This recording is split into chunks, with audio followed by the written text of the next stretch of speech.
Our Wells Fargo camera showing some clouds out there this morning. It's not going to be the most cloudy day that you've seen, but we'll have some clouds out there today.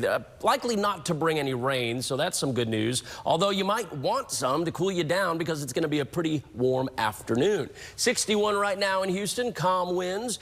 57, good morning Conroe, good morning Wharton. It's 61 degrees right now, the same in College Station as we take a little tour of Southeast Texas.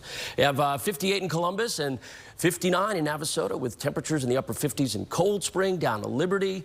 It's a mild start to your day for sure. And the temperatures are 15 degrees warmer than 24 hours ago in Houston. It's a little warmer at the coast, but Sugar Land's 13 degrees for the warm up from yesterday at this time. The forecast for this afternoon into the 80s area wide, the coast in the mid 70s, but 86 in College Station is a real warm day. I want to also just jump forward though to Friday and show you the afternoon on Friday will be very warm as well. So today in the 80s, tomorrow will be close to 90, and then Friday again in the 80s. The reason I want to focus on Friday is because the winds will also be picking up ahead of a storm system on Friday that will bring us a small chance of rain later on late Friday. But what will happen ahead of that system or with the system is the winds will be picking up, and so we're going to have warm weather. And notice these gusts on Friday in the afternoon, some 20 to 30 mile per hour wind gusts as you get close to our western counties here.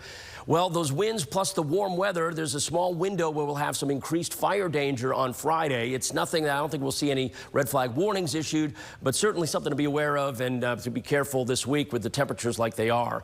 Wednesday, today, 82, but by the time you get to tomorrow afternoon, we've already added 6 degrees to those temperatures, so 88 tomorrow. It just continues through Friday, and the weekend cool down is not much of one. We're at 80 degrees for Saturday and Sunday. A very warm forecast the next 7. Try to stay hydrated, stay cool as best you can, especially here the last couple of days of the work week.